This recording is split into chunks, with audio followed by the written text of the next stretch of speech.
आज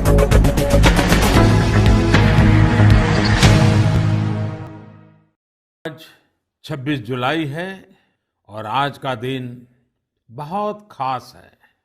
आज कारगिल विजय दिवस है।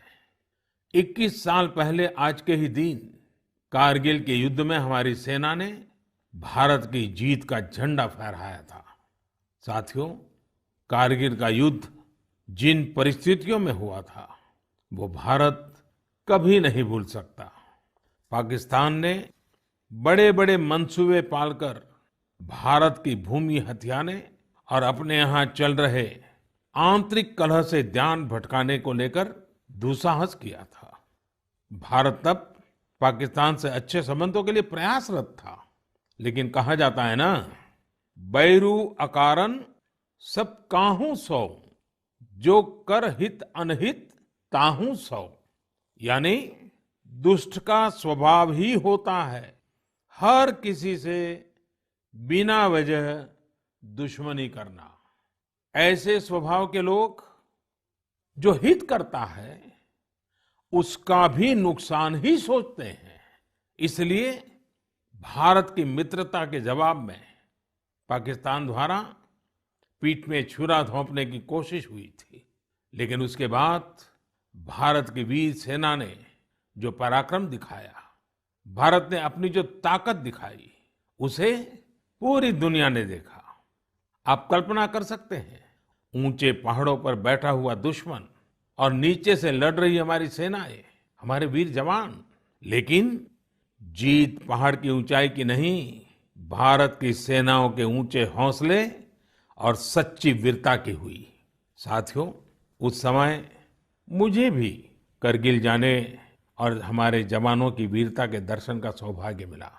वो दिन मेरे जीवन के सबसे अनमोल क्षणों में से एक है। मैं देख रहा हूं कि आज देश भर में लोग कारगिल विजय को याद कर रहे हैं। सोशल मीडिया पर एक हैशटैग करेज इन करगिल के साथ लोग अपने वीरों को नमन कर रहे हैं। जो शहीद हुए हैं उन्हें श्रद्धांजलि दे रहे हैं। मैं आज सभी देशवासियों की तरफ से हमारे इन वीर जवानों के साथ साथ उन वीर माताओं को भी नमन करता हूं, जिन्होंने मां भारती के सच्चे सपूतों को जन्म दिया। मेरा देश के नौजवानों से आग्रह है कि आज दिन भर कारगिल विजय से जुड़े हमारे जाबाजों की कहानियां, वीर माताओं के त्याग के बारे में एक दूसरे को बताएं, शेयर करें। मैं साथियों आपसे एक आग्रह करता हूं। आज एक वेबसाइट है www.gallantryawards.gov.in। आप उसको जरूर विजिट करें। वहां आपको हमारे वीर पराक्रमी योद्धाओं के बारे में, उनके पराक्रम के बारे में बहुत सारी जानकारियां प्राप्त होगी। और वो जानकारियां जब आप अपने साथियों के साथ चर्चा करेंगे, उनके लिए भी प्रेरणा का कारण बनेगी। आप जरूर इस वेबसाइट को विजिट कीजिए और मैं तो कहूँगा बार बार कीजिए। साथियों, कारगिल युद्ध के समय अटल जी ने लाल किले से जो कहा था, वो आज भी हम सभी के लिए बहुत प्रासंगिक है। अटल जी ने तब देश को गांधी जी के एक मंत्र की याद दिलाई थी। महात्मा गांधी का मंत्र था कि यदि किसी को कभी कोई दुविधा हो कि उसे क्या करना क्या न करना, तो उसे भारत के सबसे गरीब और असहाय व्यक्ति के बारे में सोचना चाहिए। उसे ये सोचना चाहिए कि जो वो करने जा रहा है उससे उस व्यक्ति की भलाई होगी या नहीं होगी। गांधी जी के इस विचार से आगे बढ़कर अटल जी ने कहा था कि करगिल युद्ध ने हमें एक दूसरा मंत्र दिया है। ये मंत्र था, कोई महत्वपूर्ण निर्णय लेने से पहले हम ये सोचें कि क्या हमारा ये कदम उस सैनिक के सम्मान के अनुरूप है जिसने उन दुर्गम पहाड़ियों में अपने प्राणों की आहुति दी थी। आइए अटल जी की आवाज में ही उनकी इस भावना को हम सुने, समझे और समय की मांग है कि उसे स्वीकार करें। हम सभी को याद है कि गांधी जी ने हमें एक मंत्र दिया था। उन्होंने कहा था कि यदि कोई दुविधा हो कि तुम्हें क्या करना है, तो तुम भारत के उस सबसे असहाय व्यक्ति के बारे में सोचो और स्वयं से पूछो कि क्या तुम जो करने जा रहे हो उससे उस व्यक्ति की भलाई होगी। कारगिल ने हमें दूसरा मंत्र दिया है, कोई महत्वपूर्ण निर्णय लेने से पहले हम ये सोचें कि क्या हमारा ये कदम उस सैनिक के सम्मान के अनुरूप है जिसने उन दुर्गम पहाड़ियों में अपने प्राणों की आहुति दी थी। साथियों, युद्ध की परिस्थिति में हम जो बात कहते हैं, करते हैं, उसका सीमा पर डटे सैनिक के मनोबल पर, उसके परिवार के मनोबल पर बहुत गहरा असर पड़ता है। ये बात हमें कभी भूलनी नहीं चाहिए और इसलिए हमारा आचार, हमारा व्यवहार, हमारी वाणी, हमारे बयान, हमारी मर्यादा, हमारे लक्ष्य, सभी कसौटी में ये जरूर रहना चाहिए कि हम जो कर रहे हैं, कह रहे हैं, उससे सैनिकों का मनोबल बढ़े, उनका सम्मान बढ़े। राष्ट्र सर्वोपरि का मंत्र लिए एकता के सूत्र में बंधे देशवासी हमारे सैनिकों की ताकत को कई हजार गुना बढ़ा देते हैं। हमारे यहाँ तो कहा गया है ना, संगे शक्ति कलौ युगे। कभी कभी हम इस बात को समझे बिना सोशल मीडिया पर ऐसी चीजों को बढ़ावा दे देते हैं जो हमारे देश का बहुत नुकसान करती है। कभी कभी जिज्ञासावत फॉरवर्ड करते रहते हैं, पता है गलत है लेकिन करते रहते हैं। आजकल युद्ध केवल सीमाओं पर ही नहीं लड़े जाते हैं, देश में भी कई मोर्चों पर एक साथ लड़ा जाता है और हर एक देशवासी को उसमें अपनी भूमिका तय करनी होती है। हमें भी अपनी भूमिका देश की सीमा पर दुर्गम परिस्थितियों में लड़ रहे सैनिकों को याद करते हुए तय करनी होगी। मेरे प्यारे देशवासियों, पिछले कुछ महीनों से पूरे देश ने एकजुट होकर जिस तरह कोरोना से मुकाबला किया है, उसने अनेक आशंकाओं को गलत साबित कर दिया है।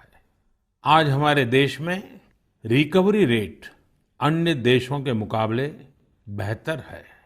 साथ ही हमारे देश में कोरोना से मृत्यु दर भी दुनिया के ज्यादातर देशों से काफी कम है। निश्चित रूप से एक भी व्यक्ति को खोना दुखद है, लेकिन भारत अपने लाखों देशवासियों का जीवन बचाने में सफल भी रहा है। लेकिन साथियों, कोरोना का खतरा टला नहीं है। कई स्थानों पर यह तेजी से फैल रहा है। हमें बहुत ही ज्यादा सतर्क रहने की जरूरत है। हमें ये ध्यान रखना है कि कोरोना अब भी उतना ही घातक है जितना शुरू में था। इसलिए हमें पूरी सावधानी बरतनी है। चेहरे पर मास्क लगाना या गमछे का उपयोग करना, 2 गज की दूरी, लगातार हाथ धोना, कहीं पर भी थूकना नहीं, साफ सफाई का पूरा ध्यान रखना, यही हमारे हथियार हैं जो हमें कोरोना से बचा सकते हैं। कभी कभी हमें मास्क से तकलीफ होती है और मन करता है कि चेहरे पर से मास्क हटा दें। बातचीत करना शुरू करते हैं, जब मास्क की जरूरत होती है ज्यादा, उसी समय मास्क हटा देते हैं। ऐसे समय मैं आपसे आग्रह करूंगा, जब भी आपको मास्क के कारण परेशानी फील होती हो, मन करता हो उतार देना है, तो पल भर के लिए उन डॉक्टर्स का स्मरण कीजिए, उन नर्सों का स्मरण कीजिए, हमारे उन कोरोना वॉरियर्स का स्मरण कीजिए। आप देखिए, वो मास्क पहन करके घंटों तक लगातार हम सबके जीवन को बचाने के लिए जुटे रहते हैं। 8-8, 10-10 घंटे तक मास्क पहने रखते हैं। क्या उनको तकलीफ नहीं होती होगी? थोड़ा सा उनका स्मरण कीजिए, आपको भी लगेगा कि हमें एक नागरिक के नाते इसमें जरा भी कोताही न बरतनी है, न किसी को बरतने देनी है। एक तरफ हमें कोरोना के खिलाफ लड़ाई को पूरी सजगता और सतर्कता के साथ लड़ना है, तो दूसरी ओर कठोर मेहनत से व्यवसाय, नौकरी, पढ़ाई, जो भी कर्तव्य हम निभाते हैं उसमें गति लानी है, उसको भी नई ऊंचाई पर ले जाना है। साथियों, कोरोना काल में तो हमारे ग्रामीण क्षेत्रों ने पूरे देश को दिशा दिखाई है। गांवों से स्थानीय नागरिकों के, ग्राम पंचायतों के अनेक अच्छे प्रयास लगातार सामने आ रहे हैं। जम्मू में एक गांव त्रेवा ग्राम पंचायत है। वहां की सरपंच हैं बलबीर कौर जी। मुझे बताया गया कि बलबीर कौर जी ने अपनी पंचायत में 30 बेड का एक क्वारंटाइन सेंटर बनवाया। पंचायत आने वाले रास्तों पर पानी की व्यवस्था की, लोगों को हाथ धोने में कोई दिक्कत ना हो इसका इंतजाम करवाया। इतना ही नहीं, ये बलबीर कौर जी खुद अपने कंधे पर स्प्रे पंप टांग कर वॉलंटियर्स के साथ मिलकर पूरी पंचायत में आसपास के क्षेत्र में सैनिटाइजेशन का काम भी करती है। ऐसी ही एक और कश्मीरी महिला सरपंच है गांदरबल के चौंटलीवार की जैतूना बेगम। जैतूना बेगम जी ने तय किया कि उनकी पंचायत कोरोना के खिलाफ जंग लड़ेगी और कमाई के लिए अवसर भी पैदा करेगी। उन्होंने पूरे इलाके में फ्री मास्क बांटे, फ्री राशन बांटा। साथ ही उन्होंने लोगों को फसलों के बीज और सेब के पौधे भी दिए ताकि लोगों को खेती में, बागवानी में दिक्कत ना आए। साथियों, कश्मीर से एक और प्रेरक घटना है। यहाँ अनंतनाग में म्युनिसिपल प्रेसिडेंट है श्रीमान मोहम्मद इकबाल। उन्हें अपने इलाके में सैनिटाइजेशन के लिए स्प्रेयर की जरूरत थी। उन्होंने जानकारी जुटाई तो पता चला कि मशीन दूसरे शहर से लानी पड़ेगी और कीमत भी होगी 6 लाख रुपए। तो श्रीमान इकबाल जी ने खुद ही प्रयास करके अपने आप स्प्रेयर मशीन बना ली और वो भी केवल 50,000 रुपये में। ऐसे कितने ही और उदाहरण हैं। पूरे देश में कोने कोने में ऐसी कई प्रेरक घटनाएं रोज सामने आती हैं। ये सभी अभिनंदन के अधिकारी हैं। चुनौती आई, लेकिन लोगों ने उतनी ही ताकत से उसका सामना भी किया। मेरे प्यारे देशवासियों, सही अप्रोच से, सकारात्मक अप्रोच से हमेशा आपदा को अवसर में, विपत्ति को विकास में बदलने में बहुत मदद मिलती है। अभी हम कोरोना के समय भी देख रहे हैं कि कैसे हमारे देश के युवाओं, महिलाओं ने अपने टैलेंट और स्किल के दम पर कुछ नए प्रयोग शुरू किए हैं। बिहार में कई वुमेन सेल्फ हेल्प ग्रुप्स ने मधुबनी पेंटिंग वाले मास्क बनाना शुरू किया है और देखते ही देखते ये खूब पॉपुलर हो गए। ये मधुबनी मास्क एक तरह से अपनी परंपरा का प्रचार तो करते ही हैं, लोगों को स्वास्थ्य के साथ रोजगारी भी दे रहे हैं। आप जानते ही हैं, नॉर्थ ईस्ट में बैम्बू यानी बांस कितनी बड़ी मात्रा में होता है। अब इसी बांस से त्रिपुरा, मणिपुर, असम के कारीगरों ने हाई क्वालिटी की पानी की बोतल और टिफिन बॉक्स बनाना शुरू किया है बाम्बू से। आप अगर इनकी क्वालिटी देखेंगे तो भरोसा नहीं होगा कि बांस की बोतलें भी इतनी शानदार हो सकती हैं और फिर ये बोतलें इको फ्रेंडली भी हैं। इन्हें जब बनाते हैं तो बांस को पहले नीम और दूसरे औषधीय पौधों के साथ उबाला जाता है। इससे इनमें औषधीय गुण भी आते हैं। छोटे छोटे स्थानीय प्रोडक्ट से कैसे बड़ी सफलता मिलती है, इसका एक उदाहरण झारखंड से भी मिलता है। झारखंड के बिशुनपुर में इन दिनों 30 से ज्यादा समूह मिलकर के लेमन ग्रास की खेती कर रहे हैं। लेमन ग्रास 4 महीनों में तैयार हो जाती है और उसका तेल बाजार में अच्छे दामों में बिकता है। इसकी आजकल काफी मांग भी है। मैं देश के 2 इलाकों के बारे में भी बात करना चाहता हूँ। दोनों ही एक दूसरे से सैकड़ों किलोमीटर दूर है और अपने अपने तरीके से भारत को आत्मनिर्भर बनाने के लिए कुछ हटकर के काम कर रहे हैं। एक है लद्दाख और दूसरा है कच्छ। लेह और लद्दाख का नाम सामने आते ही खूबसूरत वादियां और ऊंचे ऊंचे पहाड़ों के दृश्य हमारे सामने आ जाते हैं। ताजी हवा के झोंके महसूस होने लगते हैं। वहीं कच्छ का जिक्र होते ही रेगिस्तान, दूर दूर तक रेगिस्तान, कहीं पेड़ पौधा भी नजर ना आए, ये सब हमारे सामने आ जाता है। రియల్ ఎస్టేట్ రంగంలో నమ్మకానికి మారుపేరుగాంచిన సంస్థ ఎస్ఎస్ స్వర్ణ వెంచర్స్ సొంతింటి కలను సాకారం చేసేందుకు అన్ని రకాల హంగులతో అతి తక్కువ ధరలో ఫ్లాట్లు అందజేస్తున్న సంస్థ ఎస్ఎస్ స్వర్ణ వెంచర్స్ కీసర నుండి భోగారం వెళ్ళు రహదారిలో ప్రశాంత వాతావరణంలో 6 ఎకరాల విస్తీర్ణంలో ఫ్లాట్లను అందుబాటులోకి తెచ్చింది ఎస్ఎస్ స్వర్ణ వెంచర్స్।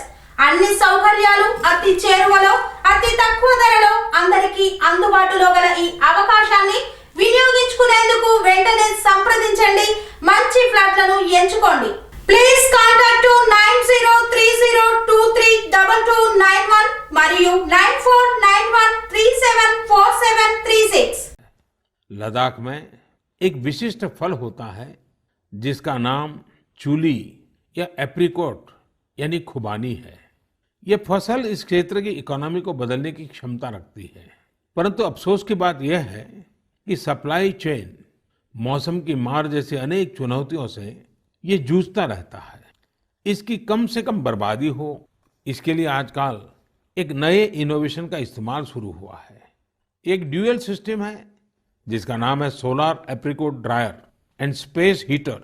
ये खुबानी और दूसरे अन्य फलों एवं सब्जियों को जरूरत के अनुसार सूखा सकता है, और वो भी हाइजीनिक तरीके से।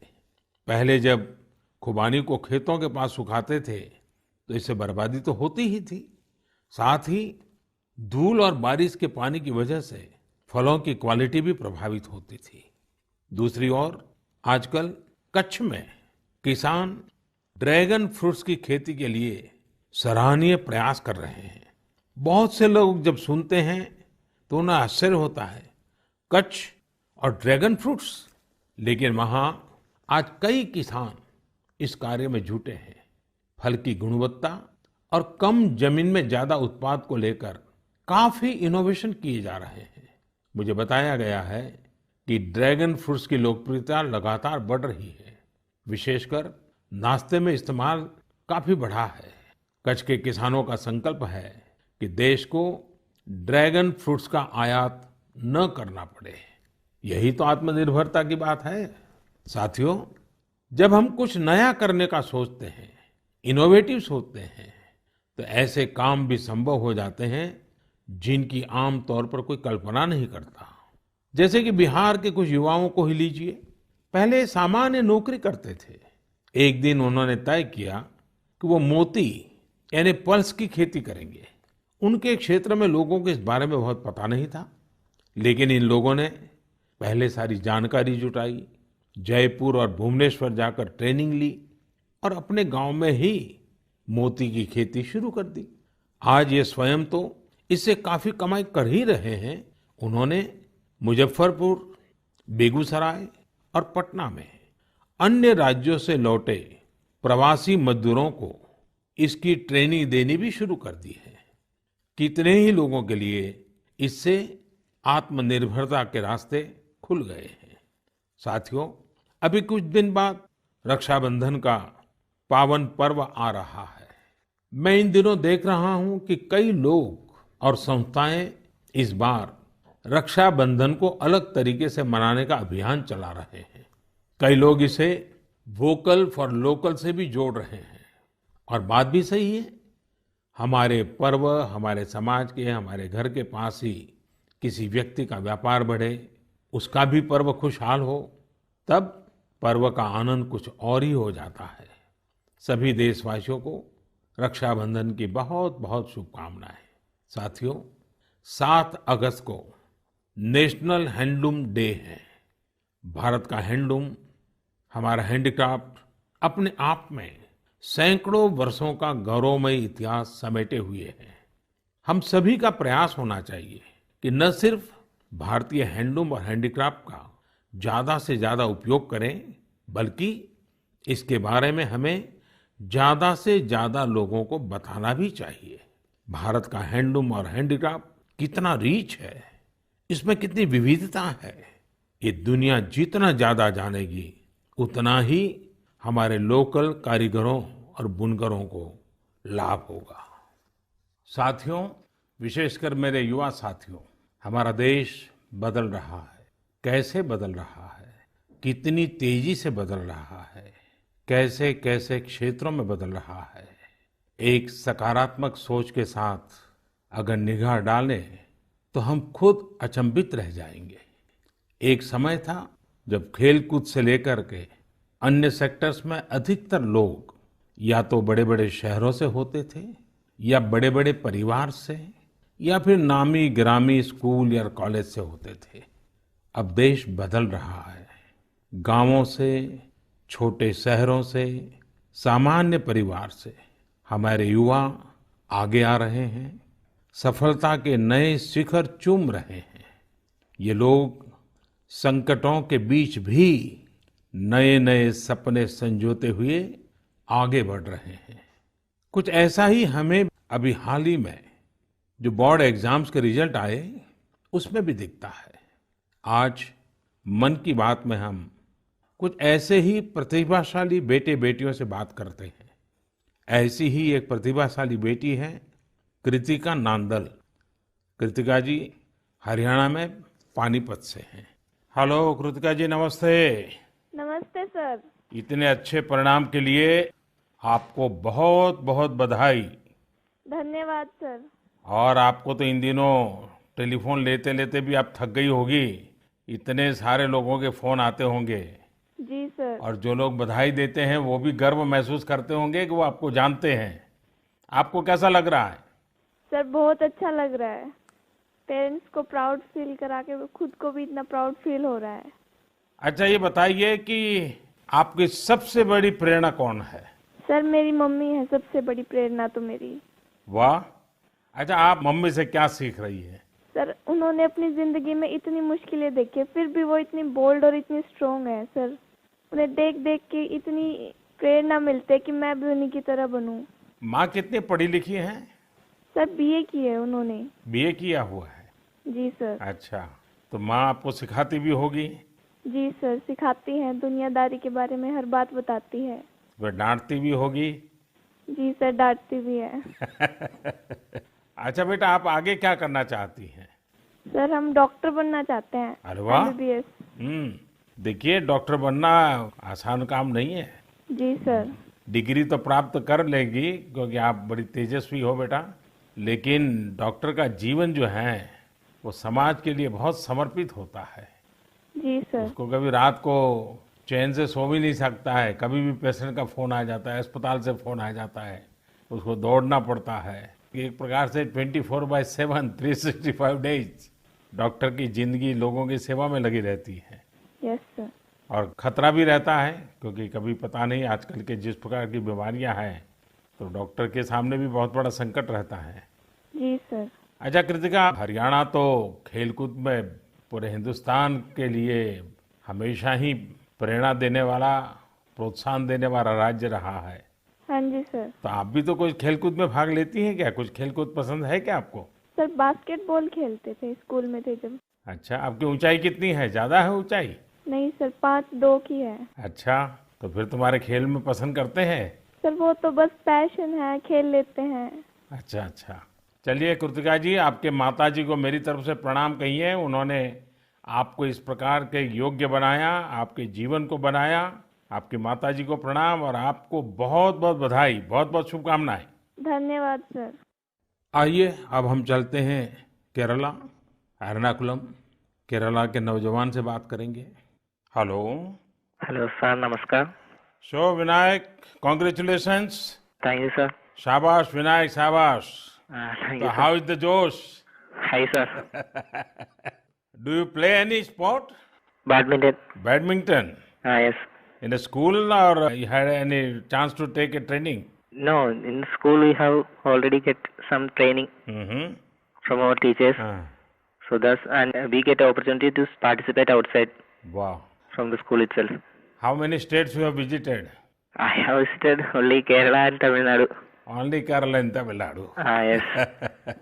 So would you like to visit Delhi? Yes, sir. Now I am applying Delhi University for my higher studies. Wow. So you are coming to Delhi. Yes, sir. Tell me, do you have any message for fellow students who will give board exams in future? Hard work and proper time utilization. Such a perfect time management. Yes, sir. So Vinayak, I would like to know your hobbies. First of all, badminton. Mm-hmm. And then reading. Mm-hmm. So are you active on social media? No, we are not allowed to use any electronic items or gadgets in the school. So you are lucky. Yes, sir. Well, Vinayak, congratulations again and wish you all the best. Thank you, sir. आइए हम उत्तर प्रदेश चलते हैं। उत्तर प्रदेश में अमरोहा के श्रीमान उस्मान सैफी से बात करेंगे। हेलो उस्मान, बहुत बहुत बधाई, आपको ढेरों ढेरों बधाई। Thank you sir. अच्छा, अब उस्मान बताइए कि आपने जो चाहा था वही रिजल्ट मिला कि कुछ कम आया? नहीं, जो चाहा था वही मिला है। मेरे पेरेंट्स भी बहुत खुश हैं। वाह। अच्छा, परिवार में और भाई भी बहुत इतने ही तेजस्वी हैं कि घर में आप ही हैं जो इतने तेजस्वी हैं? सिर्फ मैं ही हूँ। मेरा भाई वो थोड़ा सा शरारती है। बाकी मुझे लेकर बहुत खुश रहता है। अच्छा अच्छा। अच्छा, आप जब पढ़ रहे थे तो उस्मान आपका पसंदीदा विषय क्या था? मैथमेटिक्स। अरे वाह। तो मैथमेटिक्स में क्या रुचि रहती थी, कैसे हुआ, किस टीचर ने आपको प्रेरित किया? जी, हमारे एक सब्जेक्ट टीचर रजत सर, उन्होंने मुझे प्रेरणा दी और वो बहुत अच्छा पढ़ाते हैं और मैथमेटिक्स शुरू से ही मेरा अच्छा रहा है और वो काफी इंटरेस्टिंग सब्जेक्ट भी है। तो जितना ज्यादा करते हैं उतना ज्यादा इंटरेस्ट आता है, तो इसलिए मेरा फेवरेट सब्जेक्ट। आपको मालूम है एक ऑनलाइन वैदिक मैथमेटिक्स के क्लासेस चलते हैं? Yes sir. हाँ, कभी ट्राई किया है इसका? नहीं सर, अभी नहीं किया। आप देखिए, बहुत सारे आपके दोस्तों को लगेगा जैसे आप जादूगर है, क्योंकि कंप्यूटर की स्पीड से आप गिनती कर सकते हैं। वैदिक मैथमेटिक्स की बहुत सरल टेक्निक्स हैं और आजकल वो ऑनलाइन पर भी अवेलेबल होते हैं। जी सर। क्योंकि आपकी मैथमेटिक्स में इंटरेस्ट है तो बहुत सी नई नई चीजें भी आप दे सकते हैं। जी सर। अच्छा उस्मान, आप खाली समय में क्या करते हैं? खाली समय में सर कुछ ना कुछ लिखता रहता हूँ मैं। मुझे लिखने में बहुत इंटरेस्ट आता है। अरे वाह, मतलब आप मैथमेटिक्स में रुचि लेते हैं, लिटरेचर में भी रुचि लेते हैं? Yes sir. क्या लिखते हैं? कविताएं लिखते हैं, शायरियां लिखते हैं? कुछ भी करंट अफेयर से रिलेटेड कोई भी टॉपिक हो उस पर लिखता रहता हूँ। नई नई जानकारियाँ मिलती रहती हैं, जैसे जीएसटी चला था और हमारा नोटबंदी, सब चीज। अरे वाह। कॉलेज की पढ़ाई करने के लिए आगे का क्या प्लान बना रहे हैं? सर, मेरा जी मेंस का फर्स्ट अटेम्प्ट क्लियर हो चुका है और अब मैं सितंबर के लिए सेकंड अटेम्प्ट में अब बैठूंगा। मेरा मेन एम है कि मैं पहले आईआईटी से बैचलर डिग्री लूं और उसके बाद सिविल सर्विसेज में जाऊं और एक आईएएस बनूं। अरे वाह। अच्छा, आप टेक्नोलॉजी में भी रुचि लेते हैं? यस सर, इसलिए मैंने आईटी ऑप्ट किया है। फर्स्ट टाइम बैच था आईटी का। अच्छा, चलिए उस्मान, मेरी तरफ से बहुत शुभकामनाएं हैं। और आपका भाई शरारती है तो आपका समय भी अच्छा जाता होगा। और आपके माताजी पिताजी को भी मेरी तरफ से प्रणाम कहिए, उन्होंने आपको इस प्रकार से अवसर दिया, आपका हौसला बुलंद किया। और ये मुझे अच्छा लगा कि आप पढ़ाई के साथ साथ करंट इश्यूज पर अध्ययन भी करते हैं और लिखते भी हैं। देखिए, लिखने का फायदा ये होता है कि आपके विचार में शार्पनेस आती है। बहुत बहुत अच्छा फायदा होता है लिखने से। तो बहुत बहुत बधाई मेरी तरफ से। Thank you sir. आइए चलिए फिर एकदम से नीचे साउथ में चले जाते हैं, तमिलनाडु। नामक्कल से बेटी कनिका से बात करेंगे और कनिका की बात तो बहुत ही इंस्पिरेशनल है। कनिका जी, वणक्कम। वणक्कम sir. How are you? Fine sir. First of all, I would like to congratulate you for your great success. Thank you sir. When I hear of Namakkal, I think of the Anjaneya temple. Yes sir. Now I will also remember my interaction with you. Yes sir. So, congratulations again. Thank you sir. You would have worked very hard for exams. How was your experience while preparing? I was working hard from the start, so I didn't expect this result, but I have written well, so I will get a good result. What were your expectation? 485 or 486, like that I thought, sir. And now? 490. So what is the reaction of your family members and your teachers? They were so happy and they were so proud, sir. Which was your favorite subject? Mathematics. Oh, and what are your future plans? I am going to become a doctor, if possible, in AFMC, sir. And your family members are also in a medical profession or somewhere else? Oh, sir, my father is a driver, but my sister is studying MBBS, sir. Arre wah. So first of all, I will do the pranam to your father, who is taking lot of care of your sister and yourself. It's a great service he is doing. Yes, sir. And it's an inspiration for all. Yes, sir. So my congratulations to you, your sister and your father and your family. Thank you, sir. साथियों, ऐसे और भी कितने युवा दोस्त हैं, कठिन परिस्थितियों में भी जिनके हौसले की, जिनकी सफलता की कहानियां हमें प्रेरित करती हैं। मेरा मन था कि ज्यादा से ज्यादा युवा साथियों से बात करने का मौका मिले, लेकिन समय की भी कुछ मर्यादाएं रहती हैं। मैं सभी युवा साथियों को यह आग्रह करूंगा कि वो अपनी कहानी, अपनी जुबानी जो देश को प्रेरित कर सके, वो हम सबके साथ जरूर साझा करें। मेरे प्यारे देशवासियों, 7 समंदर पार भारत से हजारों मील दूर एक छोटा सा देश है जिसका नाम है सूरीनाम। भारत के सूरीनाम के साथ बहुत ही करीबी संबंध है। 100 साल से भी ज्यादा समय पहले भारत से लोग वहां गए और उसे ही अपना घर बना लिया। आज चौथी, 5वीं पीढ़ी वहां पर है। आज सूरीनाम में 1/4 से अधिक लोग भारतीय मूल के हैं।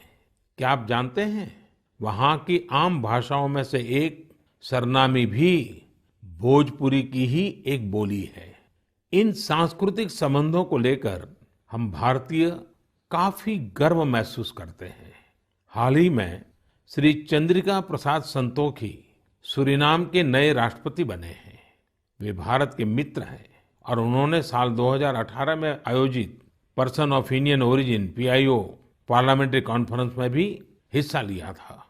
श्री चंद्रिका प्रसाद संतोखी जी ने शपथ की शुरुआत वेद मंत्रों के साथ की। वे संस्कृत में बोले। उन्होंने वेदों का उल्लेख किया और ओम शांति शांति शांति के साथ अपनी शपथ पूर्ण करी। अपने हाथ में वेद लेकर वे बोले, मैं चंद्रिका प्रसाद संतोखी। और आगे उन्होंने शपथ में क्या कहा? उन्होंने वेद का ही एक मंत्र का उच्चारण किया। उन्होंने कहा, ओम अग्ने व्रतपते व्रतम चरिष्यामि तच्छकेयम तन्मे रद्यताम इदमहम नुतात सत्यमुपैमि। यानी, हे अग्नि, संकल्प के देवता, मैं एक प्रतिज्ञा कर रहा हूं, मुझे इसके लिए शक्ति और सामर्थ्य प्रदान करें। मुझे असत्य से दूर रहने और सत्य की ओर जाने का आशीर्वाद प्रदान करें। सच में यह हम सभी के लिए गौरवान्वित होने वाली बात है। मैं श्री चंद्रिका प्रसाद संतोखी को बधाई देता हूं और अपने राष्ट्र की सेवा करने के लिए 130 करोड़ भारतीयों की ओर से उन्हें शुभकामनाएं देता हूं। मेरे प्यारे देशवासियों, इस समय बारिश का मौसम भी है। पिछली बार भी मैंने आपसे कहा था कि बरसात में गंदगी और उनसे होने वाली बीमारियों का खतरा बढ़ जाता है। अस्पतालों में भीड़ भी बढ़ जाती है। इसलिए आप साफ सफाई पर बहुत ज्यादा ध्यान दें। इम्यूनिटी बढ़ाने वाली चीजें, आयुर्वेदिक काढ़ा वगैरह लेते रहें। कोरोना संक्रमण के समय में हम अन्य बीमारियों से दूर रहें। हमें अस्पताल के चक्कर न लगाने पड़े, इसका पूरा ख्याल रखना होगा। साथियों, बारिश के मौसम में देश का एक बड़ा हिस्सा बाढ़ से भी जूझ रहा है। बिहार, असम जैसे राज्यों के कई क्षेत्रों में तो बाढ़ ने काफी मुश्किलें पैदा की हुई है। यानी एक तरफ कोरोना है तो दूसरी तरफ ये एक और चुनौती है। ऐसे में सभी सरकारें, NDRF की टीमें, राज्य की आपदा नियंत्रण टीमें, स्वयंसेवी संस्थाएं, सब एक साथ मिलकर जुटे हुए हैं, हर तरह से राहत और बचाव के काम कर रहे हैं। इस आपदा से प्रभावित सभी लोगों के साथ पूरा देश खड़ा है। साथियों, अगली बार जब हम मन की बात में मिलेंगे उसके पहले ही 15 अगस्त भी आने वाला है। इस बार 15 अगस्त भी अलग परिस्थितियों में होगा, कोरोना महामारी की इस आपदा के बीच होगा। मेरा अपने युवाओं से, सभी देशवासियों से अनुरोध है कि हम स्वतंत्रता दिवस पर महामारी से आजादी का संकल्प लें, आत्मनिर्भर भारत का संकल्प लें, कुछ नया सीखने और सिखाने का संकल्प लें, अपने कर्तव्यों के पालन का संकल्प लें। हमारा देश आज जिस ऊंचाई पर है वो कई ऐसी महान विभूतियों की तपस्या की वजह से हैं जिन्होंने राष्ट्र निर्माण के लिए अपना जीवन समर्पित कर दिया। उन्हीं महान विभूतियों में से एक है लोकमान्य तिलक। 1 अगस्त 2020 को लोकमान्य तिलक जी की 100वीं पुण्यतिथि है। लोकमान्य तिलक जी का जीवन हम सभी के लिए बहुत बड़ी प्रेरणा है, हम सभी को बहुत कुछ सिखाता है। अगली बार जब हम मिलेंगे तो फिर ढेर सारी बातें करेंगे, मिलकर कुछ नया सीखेंगे और सबके साथ साझा करेंगे। आप सब अपना ख्याल रखिए, अपने परिवार का ख्याल रखिए और स्वस्थ रहिए। सभी देशवासियों को आने वाले सभी पर्वों की बहुत बहुत शुभकामनाएं। बहुत बहुत धन्यवाद।